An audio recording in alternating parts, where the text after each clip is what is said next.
नमस्कार शेतकरी मित्रांनो, तर आज आपण या व्हिडिओच्या माध्यमातून जाणून घेणार आहोत की 15 दिवसात या शेतकऱ्यांच्या खात्यात पीक विमा जमा होणार।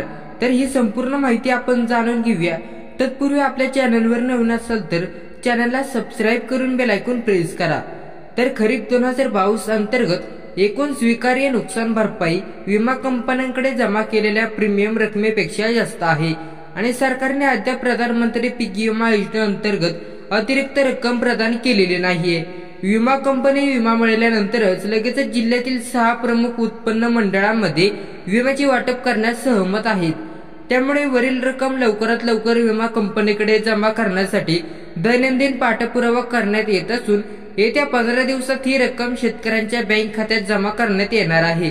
प्रधानमंत्री पीक विमा योजनेनुसार भरपाईची रक्कम जमा केलेल्या प्रीमियमच्या 110% पेक्षा जास्त असल्यास सरकारकडून जादा रक्कम दिली जाईल आणि देय पीक विमा भरपाईची रक्कम जमा केलेल्या प्रीमियमच्या 110% पेक्षा कमी असल्यास सरकारने स्वीकारल्यास जास्तीत जास्त स्वीकारलेले जाईल।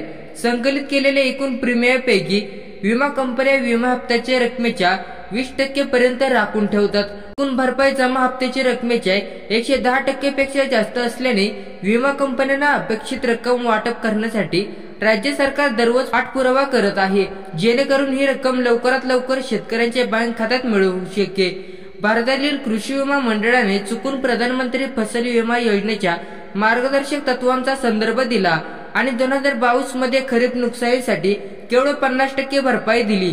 राज्य सरकारने प्रशासनाने कठोर कारवाईचे संकेत दिल्यानंतर विमा कंपन्यांनी उर्वरित रक्कम शेतकऱ्यांच्या बँक खात्यात वर्ग करण्यास सुरुवात केलेली आहे।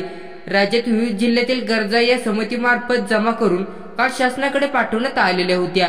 येत्या 2 आठवड्यात हे पैसे शेतकऱ्यांच्या हाती लागतील आणि त्या दृष्टीने पाठपुरावा करण्याचे काम आम्ही करत आहोत। धन्यवाद।